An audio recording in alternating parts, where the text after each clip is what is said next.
Everybody's ready to watch the game.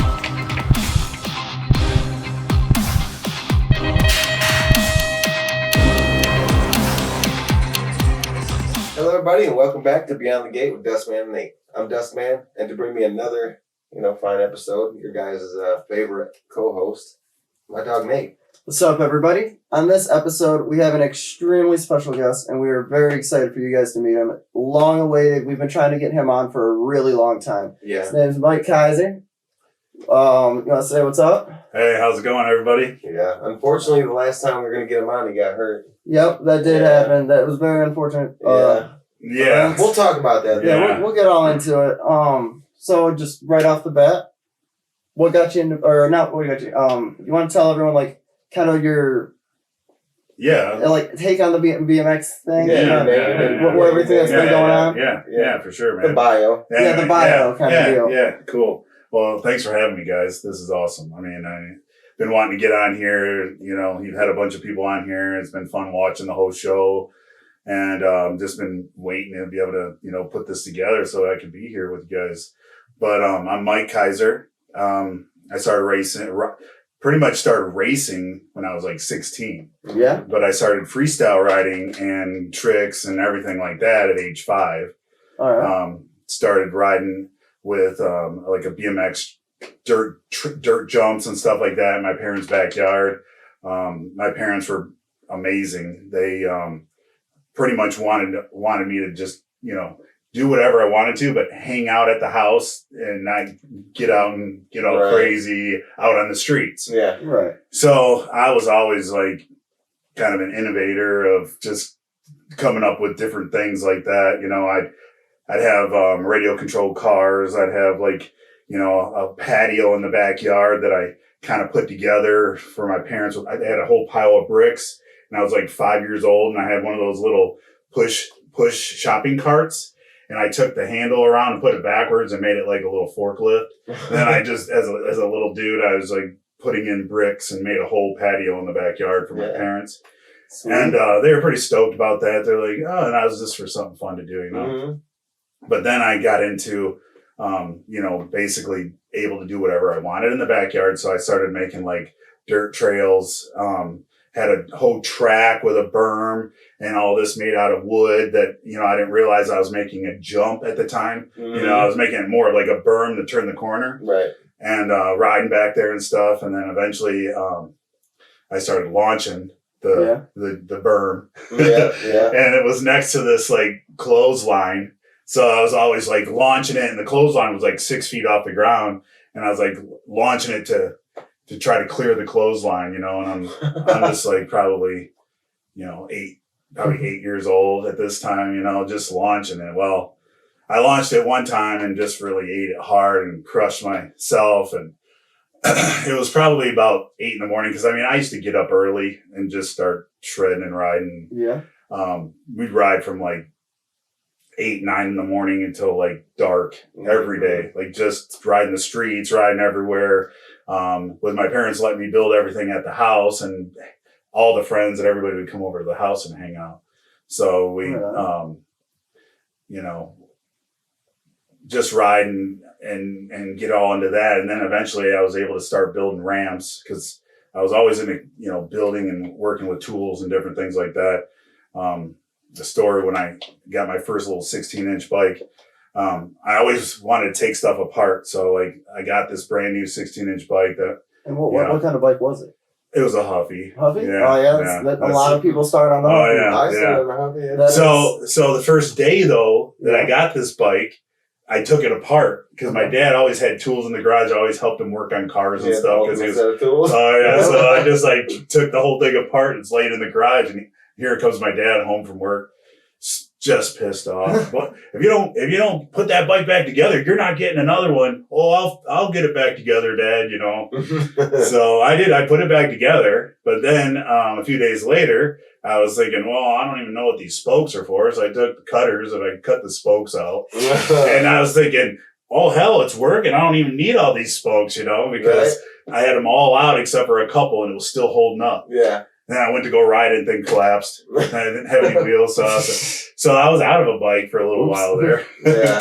Then I ended up getting another hand-me-down, used bike after I ruined that one. And so anyway, just back to riding the backyard and doing all that kind of stuff, and got to the point where what was the first bike you had that you really focused on, like trying to jump and like even try to like get good at jumping on and like learning tricks on?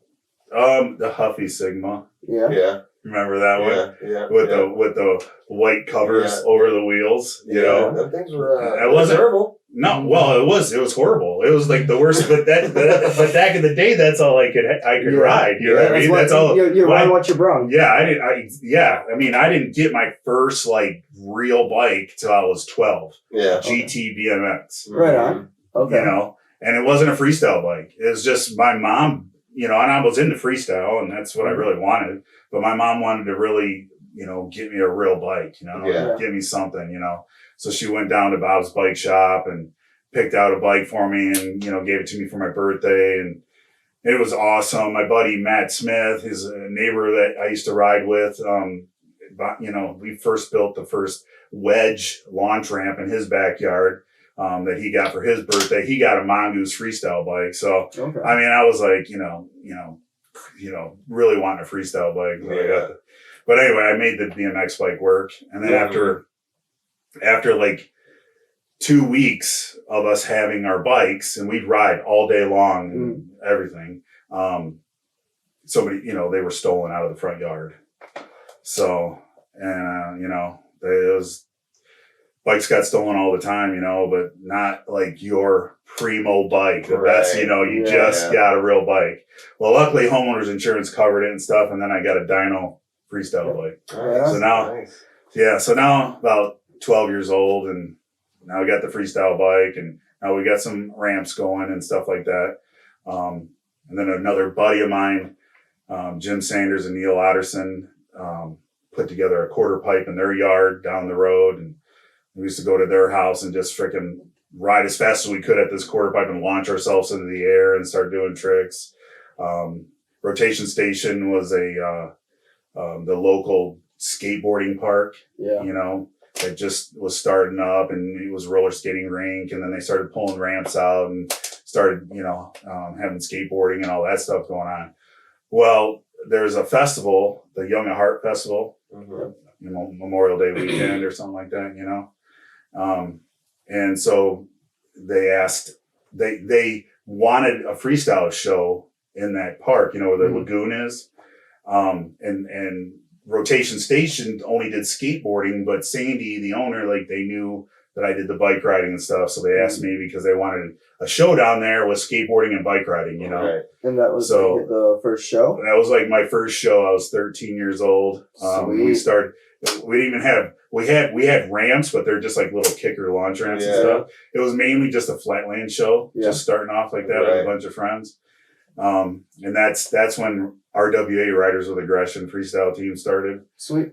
And so with all the stunt shows and stuff and the Riders with Aggression stuff, what really started your interest in wanting to do the show stuff? Well, because, you learn tricks because you want to kind of show off and kind of show your tricks off, And so that kind of like showing off your tricks, there wasn't any shows back in the day. I mean, this was 19, I would say 89, 90 basically this like more 88 actually. I'm trying to, it's the timing and try to put it all together. But yeah, this is more like 88. The video cameras and stuff that we had today, this is the old school one where you had a cord that tethered to the to the tape recorder box, you know what I mean? Old school, like the news reporter. Before cell phones, all this kind of stuff going on to think about. It's crazy to think about how 8-pound camera. And how things changed and how the cell phone was a big old bag. You know what I mean? Right. So that's a lot changed. But anyway, so that the stunt show with that started off. Well, that's when, Bob's Bike Shop was my local bike shop. That's where I grew up and went down there. Bob, loved me. I used to go down there and hang out all the time. And he was like, man, he's like, you're getting really good at this bike freestyle and doing all these tricks and stuff. You should do a show in the parking lot here at the shop, you know? And I'm like, yeah, I mean, it'd be really cool if we, you know, had some ramps that we could build like, you know, like a box jump and, you know, a little quarter pipe and do like some more tricks with that and stuff like that. And he's like, hey, he's like, you know, why don't you put it all together and figure out what it's going to take to build something like that. And then I'll sponsor and pay for it for you. Sweet. So yeah, went, you know, figured out what material we needed, built all the stuff up. He let me borrow that camera I was just talking about one day. We made a little commercial in my backyard. At this time, I had ramps in the front yard and backyard at my house. And about how old were you? 13. 13? 14, yeah. 13, 14? Yeah.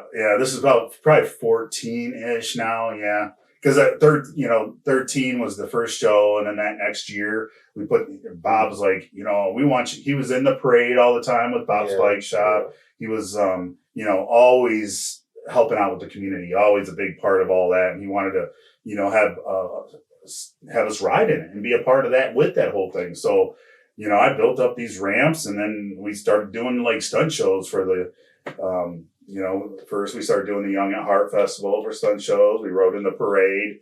I started working at Bob's Bike Shop. Like I was just down there all the time. And that was about, you know, 16 when I pretty much started the Bob's Bike Shop BMX racing team. We went out, we had the van, and Jake let me come out there and sell bike parts. So I started my first the stunt show, and, you know, mowing grass and stuff when you're a kid to try to make money to get bike parts and whatever you can to get bike parts. You just hustling as a little dude trying to, you know, I $5 a week for lunch, lunch money, $5 a week, you know. I used to just get that money for lunch, save it, and make my own lunch or not even eat lunch. You know, I guess my parents, I need to get more parts. So, you know, that stuff adds up. You just save and keep going. Well, anyway, doing these stunt shows started making me money, you know, $200, a couple $100 here and there, and Bob sponsoring that. And, well, so to the BMX track, he's like, you know, if you know, me and this other guy, Rob Miller, started going out to the BMX track and started racing and stuff. And then Jake said that, you know, Bob could sell some stuff out there. And Bob was like, hey, if you want to make that your own little business, you know, buy the parts all for me at cost plus 10%. And whatever you put together in the van and sell, then you figure out what you know, sold, and then, you know, pay him back cost plus 10%. Oh, wow. So it was awesome. It was like, I'm like, oh yeah.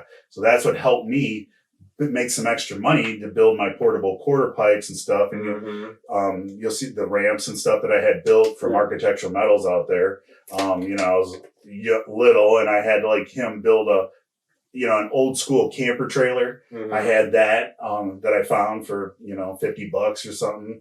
I had designed a quarter pipe on there that folded up. And then we started, you know, touring around different bike shops and little festivals. We got sponsored by, not a big sponsorship, but Mongoose hooked us up with Bob's. And we started riding with there. And then I started, you know, busting out forks. Back in the day, I mean, the bikes weren't made as strong as they were, you know, you know, they were really designed to be launching themselves like that. So I used to blow out forks all the time. And there's a story of Gary Turner, because, you know, GT, you know, pretty much warranted their forks. And so I just started riding GT forks and warrantying them over and over. And there's this one time after we called, Bob like talked to Gary Turner a couple times, and he's like, I'm going to design you a pair of forks for him that aren't going to break. And he sent a pair of forks with a whole like rail in the back. And I still can't find these forks. I rode them for a long time, and then I gave them back to Bob. Because he was like stoked that, you know, these were specially made. And I wasn't ever going to bend them or break them. And it was true. I never did. And they lasted for a couple years. I rode them. That's crazy. And they were just a standard fork, but, you know, there was an extra frame built behind it. So Right. that was, so they were like that, you know what I mean? It was, they were ridiculous, awesome. but they freaking worked. And they had 990s on the forks, which is another big deal. Mhm. Like 990s like these here, you know, but Yeah. on the forks, Right. that was huge for feathering your brakes and Mhm. having brakes that work. You know, the old school like pin brakes. I mean, they Yeah, flex so horrible. much. Oh Oh, my God, yeah. So having brakes like that, you know, are huge for freestyle. Oh yeah. So then you know, just that carried on working at Bob's Bike Shop, doing the BMX racing. Got into racing. Yeah, tell us some more about that racing. Like Yeah. how far did you go in racing? Well, I mean, I started off and we went to the Grands, you know, almost every year for like 4 years or 3 years. I went to the Grands with the Bob's Bike Shop team and everything. The first year I went, I was a novice at the time, and I won Race of Champions and got second place in the Grands. Heck Right yeah. on. Right on. And then I carried on the next year and I pretty much turned intermediate right after that. And then race intermediate, turned race expert for a while. But basically racing was really for exercise. Yeah, It was like like for back then. yeah, and it was so I went out for all the sports at school. Wrestling I tried out for, football. I did football all from 7th grade till senior year, and it was all just for the workouts. Okay. Mhm. It wasn't really for the sport. Right. My sport was freestyle, Yeah. and that's all I wanted to do is freestyle and get better and better and be the best in the world at it. You know, like I was more straight edge. I was like I didn't go out with all the other guys when things were going on, like football. Mhm. They'd party. You know, my first year in football, like 9th grade, we won every year. We were undefeated. Mm-hmm. And then 9th grade, then we lost every game. And then everybody's, you know, in my group and that whole era, they were still partying. They didn't care. They were like, who cares if we lost?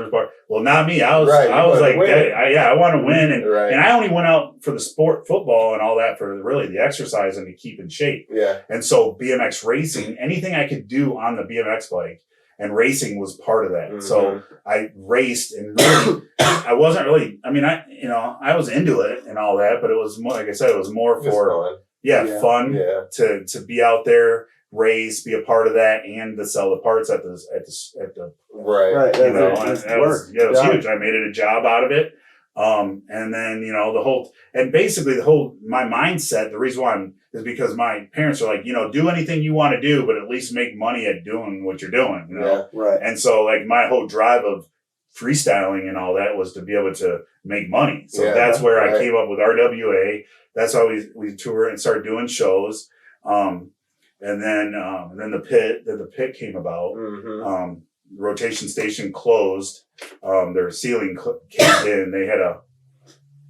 We had a huge snowfall, whatever, and the snow busted the ceiling. It ruined the ramps in a lot of ways. The flooring buckled, and they weren't going to invest into it anymore, and so they basically weren't going to reopen. Well, now it was like I had this pit idea, you know, with all the people that came over to the house. We talked about it all the time. It's like, dude, let's just get, you know, a place, $50 a month. We pay, all of us pay $50 a month, and we'll get a key. We go there anytime we want to. And that's what the pit was, private indoor terrain.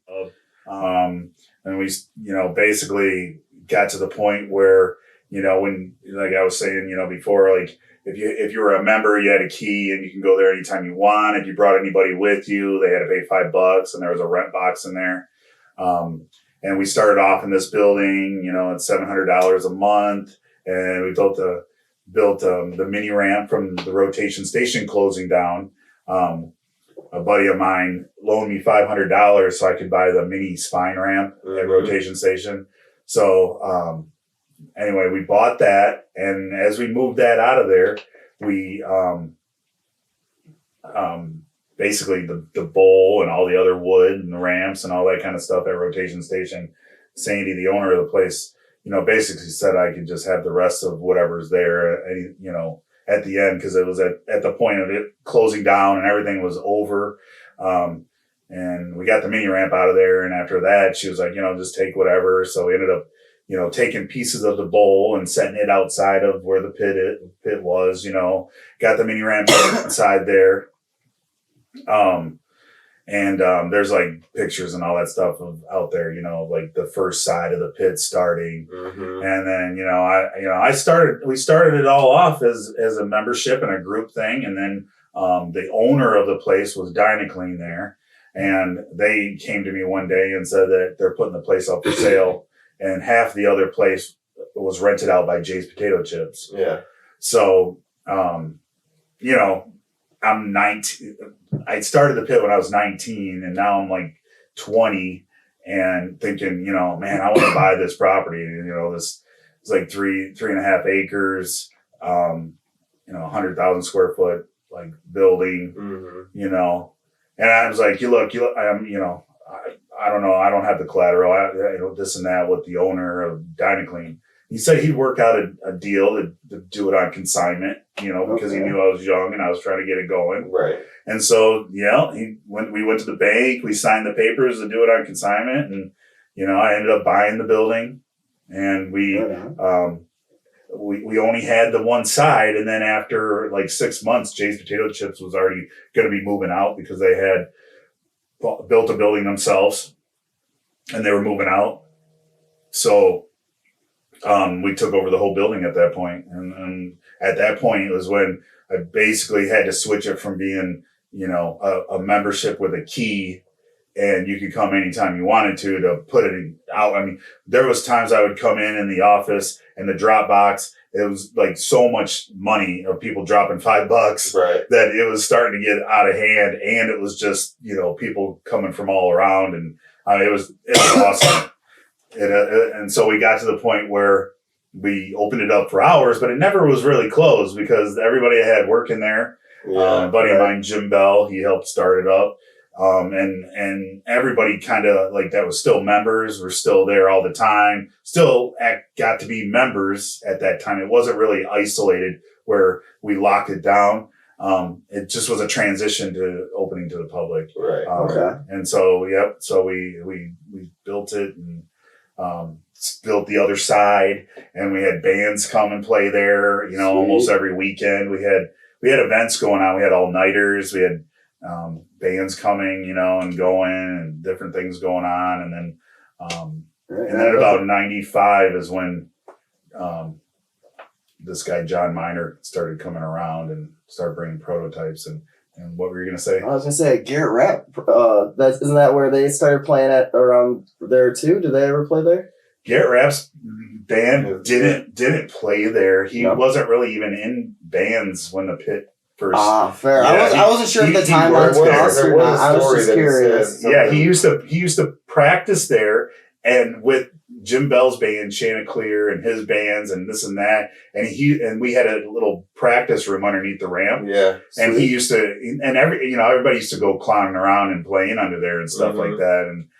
Back in the day, like, Garrett, he started working there and riding there and there all the time, and, practiced and messed around with, the other bands that would practice there. Sweet, and that's awesome. I mean, it was a community of just everything going on, Right. like, if you were into something like bands or skateboarding, bike riding, inline skating, whatever, I mean, you just come and hang out. I mean, awesome. if you didn't have money, you could still just come and hang out. And, we were lenient on, people were hurting for money or whatever. We just say, oh, you can ride. And Right. just things like that going on. But then, they got to the point where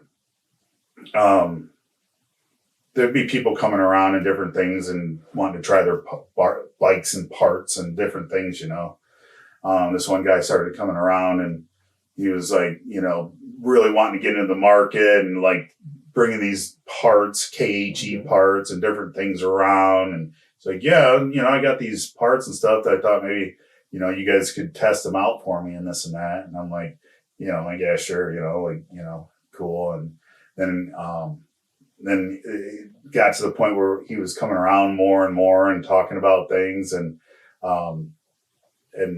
what it got to is that he was the project manager for Trek Bicycles, and that they're going to start doing BMX bikes. And then we're, wanted to kind of come where everything was happening. So he started coming around, and we started like giving him inputs and stuff like on frame designs and all this and that. And it got to the point where, KHE was one of the places that they ordered parts from. It all came from overseas, like even this frame, customized and all this stuff, whatever we have. I mean, this is getting serious, like next day air stuff coming in to do prototypes and ride and do different things. It was awesome, man. I mean, that era, I mean, just being a part of all that was happening, it was like unbelievable. Right. It was just like, this isn't really happening. Yeah. Like here, this guy starts coming around, having parts and different things for us to test, and then finding out that,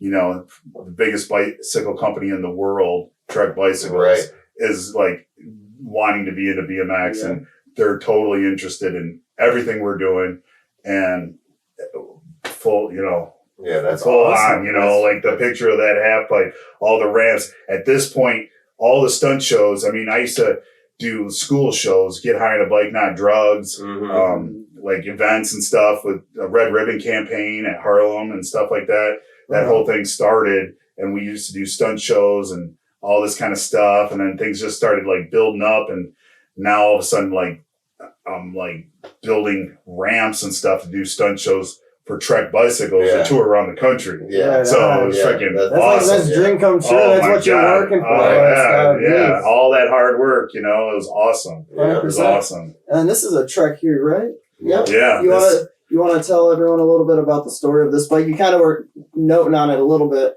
So this is one of the prototypes. This isn't even a production frame. This is the prototype we first came up with when it's changed so much. I mean, even like these dropouts, this was back in the day when we had the small little dropouts, and you used to just bash the hell out of your wheels and stuff when you're grinding and doing tricks. Because this was the beginning of coming up with a bigger dropout to protect your wheel when you're grinding and everything like that. So this was kind of a little bit ridiculous compared to the way they are now. But that's what this was, is the prototype, man. It's like the first one. Yeah, technology. It's what and this is the bike that we rode and beat the hell out of. And Jimmy Walker got on the team, and I gave him this frame. He rode this frame at the X Games, and he was a vert rider, and he beat the hell out of this frame too. And then he gave it back to me after we got our production bikes and all that stuff. And since it was the first one, he's like, gave it back, and and then I never really rode it again after that, because it was like the very first Trek frame ever. I mean, this was before the BMX racing stuff. I mean, the racing came out too. They just came in full speed ahead with BMX and racing and freestyle. Right. But this is the freestyle part, that we were a part of. And then the pit deck here. So you saw some of the pit decks out there, but this is the pit deck, the 10-year anniversary pit deck, collage of all the pit decks. That's awesome. So the pit was going strong, for years until July of 2004. It just got to the point where they were going to open up the free park, the one out at the Speedway, in the park at Lyford Park. Yeah. And I was going to be a part of it with the park district, and then they were just going to go on their own. I mean, we talked about building another building on the east side of town, and I got some connections of maybe building a building, but the pit was already 10,000 square feet. Mm-hmm. And they really didn't want to go bigger than 10,000 square foot for a building, but we were already like outgrown the pit. Right. So we needed to find a bigger place. Right. And so that didn't work out. And then it just got to the point I was just like, I just put everything up for sale, my house, the pit property and all that, sold everything, and ended up moving out west, just change it up, do something different. Do some bike riding out there. I did. I got hooked. I rode out there in Arizona, a bunch of guys, like a bunch of the videos and stuff that were out there, that we had for the pit, and different people that toured around going to the pit. It was awesome. I knew people out in Arizona. I lived out there for a year, and then I got Specialized Bicycles. I ended up being an inside sales rep for the East Coast, which all of Trek bicycles is East Coast. So when we toured around the country doing stunt shows, East Coast was a lot of the shops we did for, you know. So when I started selling at Specialized, a lot of the stores out there already knew who I was. So it was pretty, real nice transition because they knew I was, you know, selling and everything. It definitely helps when you've already got that customer rapport and you already know everyone there. And visited those stores. So I was like I was like the number one sales rep for Specialized. You know, starting out there, I was at Specialized for a little over 3 years. Did some R&D and great people out there. I mean, you know, it was a great job. It was a good time. All right, so I know you said you've done a lot of shows and a lot of that stuff. So there's got to be some type of crashes, and I know that's like a lot of people like to hear about that stuff. So so what's some of the big crashes at some of these shows that you've done? Well, I mean, I pretty much did all the shows and never crashed. It was perfect every time. Man, I wish. I've been trying that. Yeah, right. No, there is sometimes. I'll tell you one. There's one of the biggest ones that I've out of all the years. I mean, I've crashed and broke myself all over the place and stuff like that. But there was only one time that I knocked myself out. It took a while to come to. It was the opening ceremonies of the Junior Olympics in North Carolina, Charlotte. Is it Charlotte, North Carolina, or something? Yeah, Charlotte. Yeah. So it was like 20-something thousand people, and it was huge with Darius Rucker singing the national anthem while we performed. We had the box jump out there, and we rode around the stadium, and we launched the box jump, and there was laser lights going on and all this. It was like a huge production. And one of the times I launched, went to do a double bar spin, had my arms out like this, laser light went through my eyes. I was completely blinded. Went to grab the bars and there was no bars there. And I couldn't even see. Oh, man. I landed on the landing and just looped out, smacked the back of my head, and I was knocked out completely. And it was the very last of like the opening ceremony and everything like that, and everybody was doing their last jumps, and I was like just knocked out. And like Jimmy Walker and Rodney Martin and another guy, Bill Thompson, like in the show and coming up, and they like picked me up, like this is all part of the ending, and we're all like, hey, all right, and we all like walk up. The ending was for us to walk up on top of the box jump and wave to the crowd while the ending and lights and everything are going on. And I only remember all of this because the footage and stuff that we saw afterwards, because this whole thing at this point right now, I'm like knocked out completely. It's not even me, but I'm physically walking and going around and with the guys, and they're holding me and directing me because I'm like completely knocked out, and I'm like waving to the crowd with everybody and going in full motion. But I'm like completely, it's not me. I'm completely a different person, whole different person. And and the only thing I remember is going into the back with the paramedics and my team on the side, and I'm sitting in this chair and they're just tapping on me and saying, it's all right, Mike, you can come out of it. Come on, Mike, come on. And I remember waking up with Darius Rucker sitting right in front of me and like, come on, buddy. Come on, Kaiser. You got this, man. And I'm just like coming out of it. And that's what I remember is, this legend, this famous guy just like, where am I? What the heck? And oh my what God. Just I came to, but I still had to go to the hospital and everything to be checked out and all that. Right. But it was the craziest thing. I mean, I started crying. Like I was like, because I was like out of myself for so long, and like coming back, it was the craziest thing. I mean, it's the craziest thing, man. Mm-hmm. It's like so crazy. So, but there's, that's one of the biggest ones that I remember. There's other times, crashing and, eating it, and, I broke my left foot off my ankle, doing I used to do a bunch of charity shows, and we were at a church show, and I went and it was real windy this day, and I just like launched the ramp. It was just a simple launch the ramp and come down, but put my foot down just right.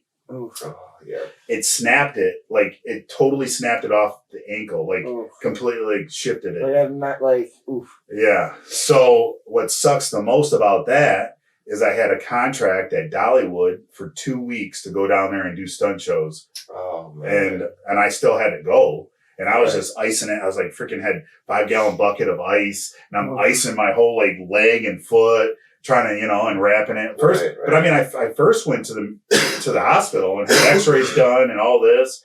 And then just like, no, we don't see anything broke. It looks fine. Just a big sprained ankle is what I thought I had, Yeah. So I was just like doing the normal therapy, taking it easy, icing the hell out of it, trying to like get ready and drive down to Dollywood and do these shows. Well, I got down there and it got to the point where I couldn't ride, Yeah. So the announcer was like, well, the announcer just pretty much had me be the announcer. He was like going to leave and one of the other guys was going to be the announcer, but since I couldn't ride, I just did the announcing. So I ended up staying down there for 4 days, and then I got a call from the surgeon, the doctor or whatever that was examining the x-rays. Yeah. And they said they needed to do emergency surgery right away. They found that it was broke and shifted, and in the x-rays when they first looked, it didn't look Right. normal because of the way it So completely swelling broke and all that. and shifted. Yeah, exactly. Right. So I had to drive back from Tennessee and go straight back to the hospital. Oh, wow. That's crazy. There's another time I broke my cranks. I launched the quarter, came in, and the cranks completely snapped in half. And there was a metal burr sticking out, and I had shin pads on all the time with a hard plastic. The burr, it like sliced my leg, and I got a scar like all the way up my leg. And by the time like I slid out of this, and to figure it out, I didn't even know my leg was like sliced open like that because it just happened so fast. And Right. your adrenaline's going from everything. Yeah. My shoe filled up with blood Oh, yeah. in geez. seconds. You know what I mean? Yeah. And so I'm taking my pads off, and then they're like, oh my God, they're freaking out. So I took my belt and I wrapped it around my leg to slow the bleeding. You know what I mean? And then in my mind, I'm thinking, man, I got to go back to Rockford, the Rockford Memorial. That's where my insurance is going to come. Right. So I drove back to Rockford from Hoffman Estates area. Jeez, I freaking not even realize I could have freaking bled to death. Right. I'm just like, oh, okay, we got it good enough now. And so I go and get that fixed. But yeah, I tore I ride invert and handlebar stuck me in the stomach and tore my kidney one time. I was out for almost a year, like 8 months on that one.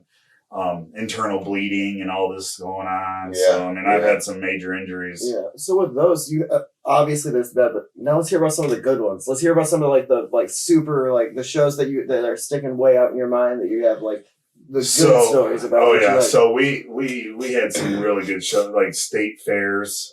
There's some pictures, and stuff that you can see. There's still out online out there and stuff like that. But there was some. Trek went into it all in, and so did the dealerships. Yeah. So we used to do like when Trek first introduced all the new line of bikes and stuff. The CEO is Burke, and he used to we used to have like a skit when we presented this throughout the country to all the dealers and everything like that. Right. With the ramp set up in the middle of the stage when they were presenting it to all the dealers, thousands of people and he, I used to come around and do the backflip and then land, and then he'd come out with the helmet and everything and act like it was just him, and Trek's making a new turn and we're doing BMX freestyle and racing BMX and the whole intro thing. It was huge. So there was like a lot of great times like that. And then there was a lot of like videoing and different, things going on that, I did like a lot of like, photo shoots and stuff like that for Trek and a bunch of different things like that. That's awesome. We did shows out on the East Coast. There's this one at Zane Cyclery out there on the East Coast. It's huge. That place was amazing. Like how big that store was and how like So they had a BMX team too, didn't they? they had a BMX, they had freaking everything. That store was just massive. Yeah, But those guys, and they kept bringing me back. I went out there for a few like 4 years doing stunt shows and different things like that. And it would be all on. Everything's paid for. They'd rent out a restaurant, the whole thing. I mean, they'd have all of the shop personnel and all of us there. It was all paid for, everything. And we toured around the country during those Trek show days and stuff. And that was always like that. It was just like, everything was just like, just freaking amazing. Awesome. Like it was awesome. I mean, stuff that like out in California even, and just the different events that we do shows. I mean, we'd have like, any of the big, like Lollapalooza types, huge concerts like that. We would just be like, we'd be out on tour and we're like, oh, you're doing a show in, Branson, Missouri, at this huge festival. You think you can drive the ramp up down through the grass and the half pipe, you know what I mean? Mm-hmm. And like set it up by the stage. They're like, we're going to have you do all this. Like out of nowhere, we'd be like setting this stuff up. This one time we went through this field and it was all wet and everything. So the truck and everything sank down. And they had one of those like huge like forklifts, those big freaking monster like lull or whatever freaking lifts. And the thing, they just had like two of them pick up the whole dually pickup truck and the whole half pipe trailer you saw in that picture, and then go and place it in place where we wanted it. And then they just amazing. That's like crazy. Anything that needed to happen, it would just happen. It was just like that's cool. And some of the just the bands and everything that we met were just amazing. Like some of the coolest people, like the Salt and Pepper, Salt and Pepper. Mm-hmm. Right Those women, coolest ever. Like, I mean, they'd be backstage and they were just like super stoked to have us like there to ride while they're singing and doing all this. But they were like just really, really cool people out there, man. I mean, it was just an awesome time. Just riding your bike, man. And That's awesome. And during that time, the pit's still going on. And, Garrett Rapp, he was like, talking about how he ran the pit and all this. Yep. So I'd be out on the road touring around while, people, he pretty much was running the pit and stuff like that. Yeah, it was a good time. It was fun. All right. So you went through a whole bunch of cool stuff, met a whole bunch of cool people. Who was one of the coolest people in your eyes that you met and, got to, be friends with? Well, I mean, there's people that I keep in contact with. Some of the people like meeting like rider wise when they first started. Mm-hmm. Ryan Nyquist. He was like, back when he pretty much when we were doing the Chain Gang video and we were touring around the country out in California doing like little photo shoots and different things for that.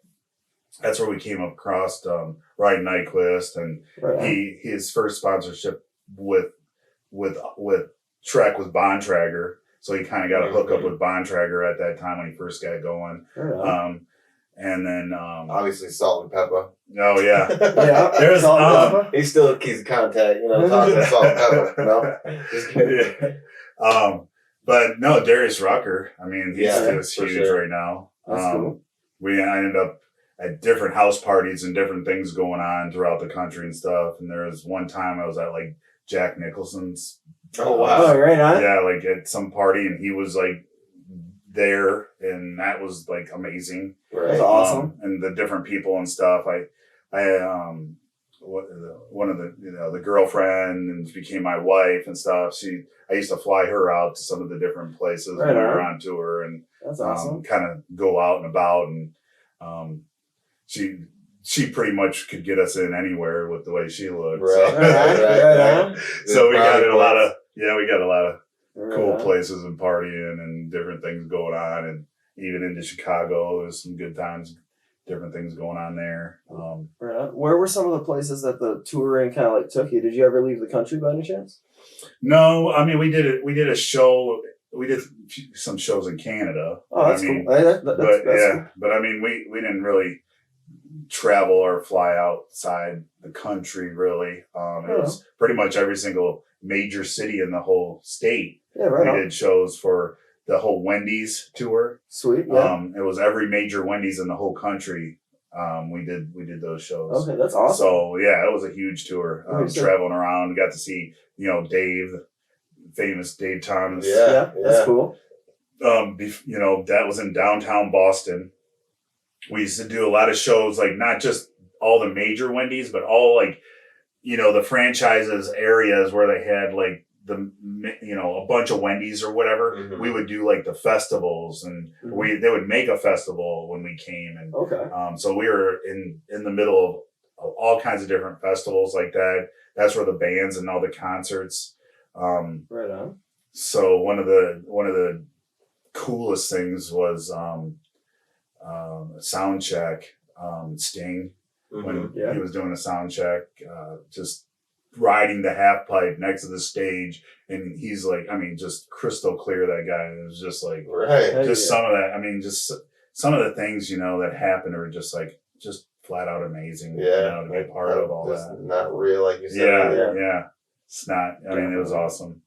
Yeah, but that definitely pays because you kept track of it all. You got a lot of memorabilia from doing it all. That's awesome. Yeah. So a lot of that stuff I showed you guys, but every single newspaper article, every different thing that we did throughout the country, that I would find out about it, or however I would get it, newspaper articles, magazines, everything like that. So I have a couple bins at home that just piles of every single newspaper or magazine, of something about us doing the shows or me or whatever. Mm-hmm. But I couldn't bring, there's so much, couldn't bring all of it, but I did bring, I did bring a little bit here to that's show awesome. us That's the travel size stuff. Yeah. The memorabilia package. Yeah. I like it. Yeah. It's so much to talk about. And we really appreciate that you brought it all in.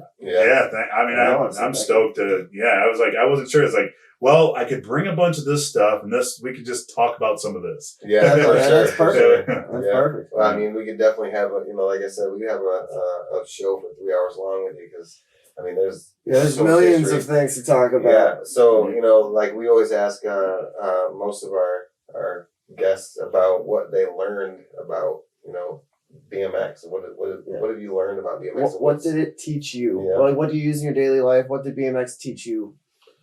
Some of the best things that I use even today in my voice engineer job and stuff like that is to the alertness. You know what I mean? Yeah. Mm-hmm. To stay alert at all times, because when we're racing even, you have to be alert of everything going on.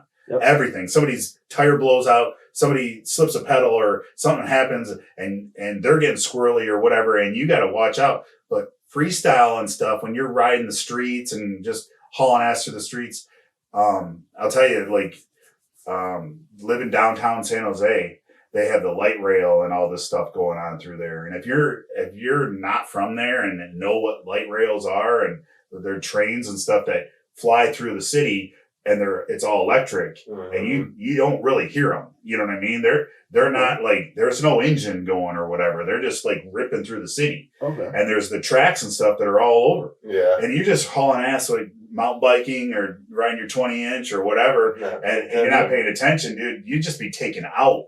And there was so many times when I first moved down there, and I was just riding with some of the guys from Specialized, and we'd borrow mountain bikes or full suspension bikes, all the top, everything, and just launch ourselves off of stairs and just freaking anything. Just those things. You could just ride up stairs, freaking haul it and just ride up the stairs, launch off, and it's just a cushion, a pillow landing. Yep. And there's so many different times that, man, I was just being alert and just catching, there's a train coming, you know what I mean? And you didn't even really, so it all has to do with basically me being alert, and also, it helped me be organized too.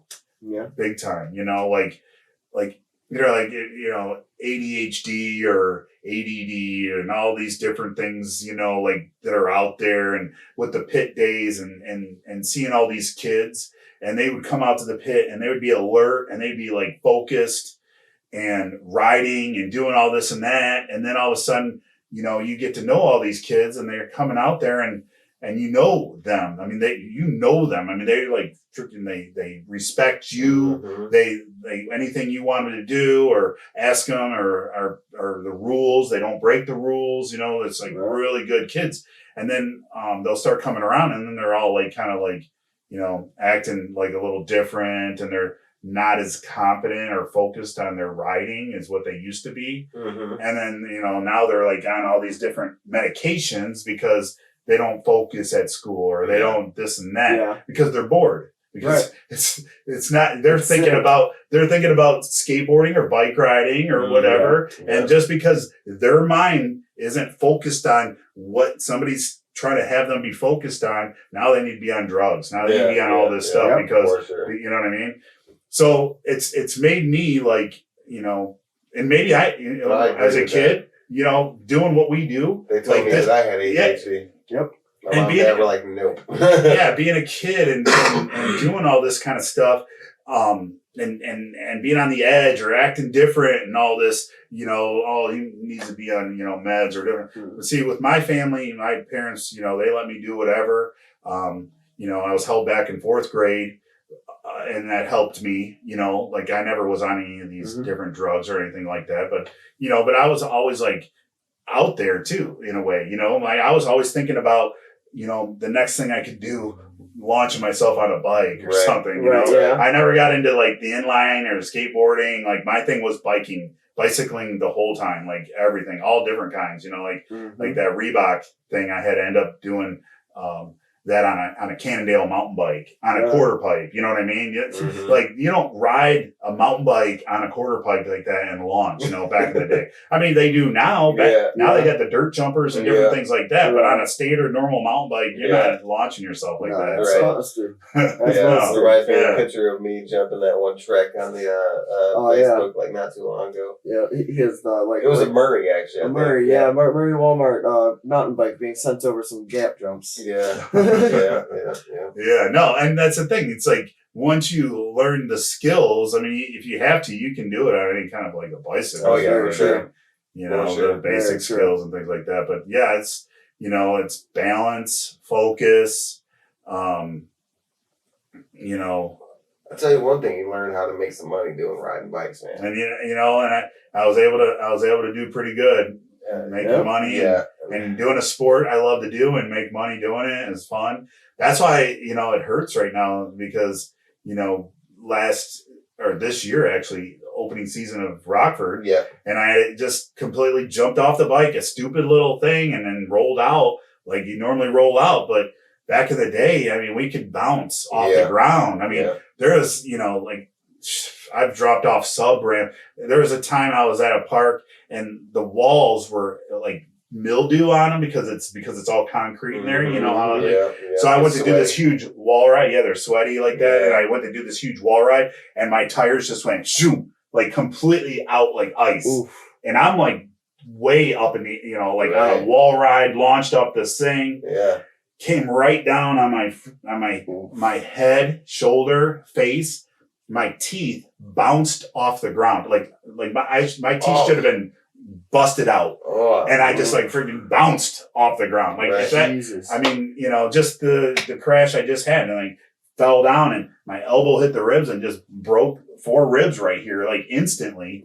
Like just instantly. Like back in the day, I used to be able to crash, bounce, get up, deal with it, and you know. I can't tell you how many times I've broken my ribs by falling like that. I swear, like just I don't. And personal elbow to the ribs. Yes, it is. And like, I swear, like I can just bump myself there on like a chair or something. And it hurts for like 2 weeks, just because how many times I've broken it there. And so, I love the sport so much, and then you know, I can't go out to the BMX track because I want to do it, and I can't just take it easy. And watch. I can't. You're hungry. You're always hungry. Yeah, I want because I love. You know, my biggest thing was like pumping and beating everybody in the end by just pumping and not even pedaling. You know, and I you know, never really the best at the gate because I was just kind of getting back into it. You know, the past couple of years. You know, and you know, I loved not being the best at the gate because I knew I could come back out of nowhere and just win at the end. Yeah. Right. Just that feel, that energy, Yep. that, you know, That is We the love best it. feeling. Yeah. I love it. And Yeah. and if I go back out there, I'm going to do that. And if I say, oh, I'm just going to take it easy. No, because in the end, I'm going to still freaking hammer it. I'm going to just pump, you know, and Right. come out of nowhere and win because I love doing it. You know, So when you were riding in your heaviest, like when you're riding the most, what was your favorite trick to do?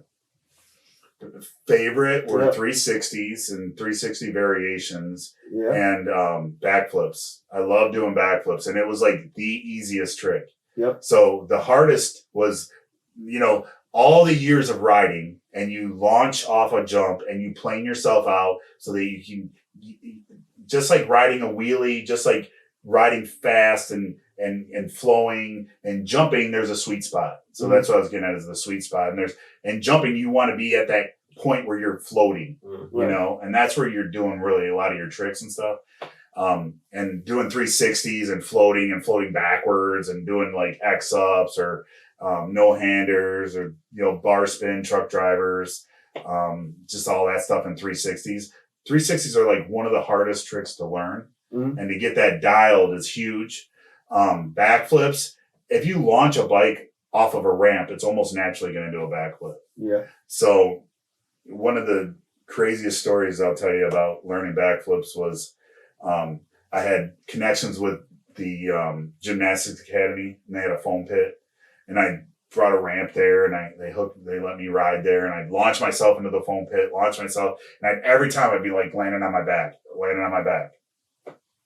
Just because of like not, when you do a real backflip and you're going off the ramp, you're doing the backflip before you actually really leave the ramp.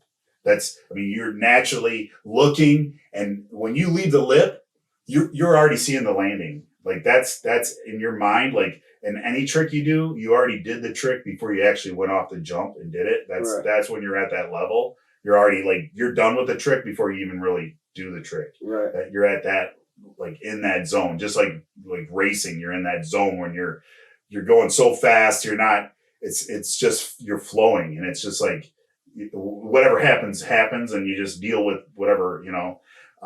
But so backflips, you leave the ramp and you're already flipping. If you jump off the ramp, if you leave a ramp and then you just try to do a backflip, you're never going to do it. You're going to land on your back every time. Right.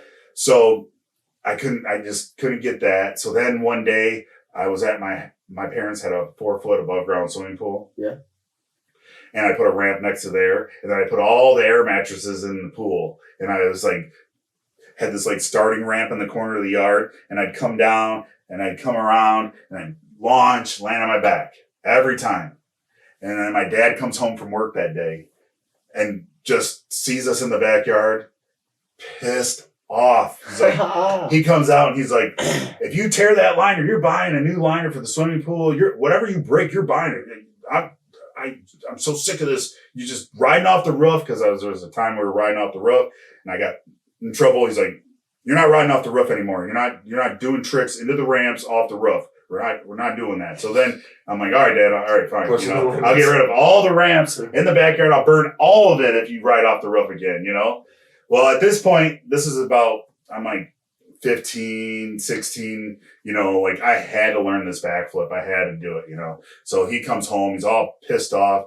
And I mean, he's bigger than I am. I mean, he was, you know, bigger, round, complete out of shape, you know, drinking beer and just whatever when he gets home from work, and just, you know, not a person that rides a bicycle and in shape. Mm-hmm. But back in the day, when he was younger, he did gymnastics, and he trampolines and different things, and he knew how to flip and things like that, you know? Right. Well, he gets home, he's all pissed off. He's like, I'm like, Dad, I'll buy a whole new pool, whatever it is, you know, I have to learn this backflip. And then he's like standing there and sees me going, and he's like, well, not like that. You know, he sees me jump and I land on my back, and I'm like, I can't get past this. You know, I keep landing on my back. And he's like, let me show you how to do that. Swear to God, he gets on the bike. Never even ride a bike in years. I haven't seen him, you know, like almost since I was a kid. Like he just never cared to ride a bicycle, He gets on the bike, he's all riding around the yard, just, barely able to keep it up, right? Yeah. So he rides way out, he gets his balance going, and then he comes riding around the corner, and he freaking just starts going as fast as he could, which wasn't really that fast, but I mean, for a big dude, he's a big guy. He like launches himself and flips around, lands on his feet, and throws the bike out of the pool. And it's like, that's how you do it. And so ever since then, that's how I mastered a backflip. Not because he did it. He just doesn't even know how to ride a bike. And he doesn't even know to jump and plane himself out or any of that. He just like freaking launched himself and just whipped himself like instantly. And that's how I learned how to do a backflip. Yeah. Just because I was overthinking it. So, right then I was like, he went off the jump already in his mind. He's flipping this stupid thing because he's pissed off that I'm doing it in the pool right now. So he's like launches, flips off the ramp and like wings himself. You know what I mean? Because he didn't know how to like jump. He just was like going to go do a flip. And however it was going to go, he was flipping that bike. You know what I mean? Yeah. So he flipped, landed on his feet, throws the bike out. I'm like, oh my God. So then ever since then, that's how I like mastered the backflip. That's Just crazy. from him. Yeah. Just from him being pissed off that I'm jumping in his pool. Yeah. Wow. So that's the story that, a lot of close friends and stuff that are out there. Some of them were even at the house that day, and they were like, awesome. they know the story. Wow. Yeah, it's one of the good ones. So you have any more questions for Mike? I don't think so. I think we've covered a little bit. I know there's a whole lot more to cover, but we're going to have to bring him back. Yeah, we're gonna definitely probably have him on with Garrett.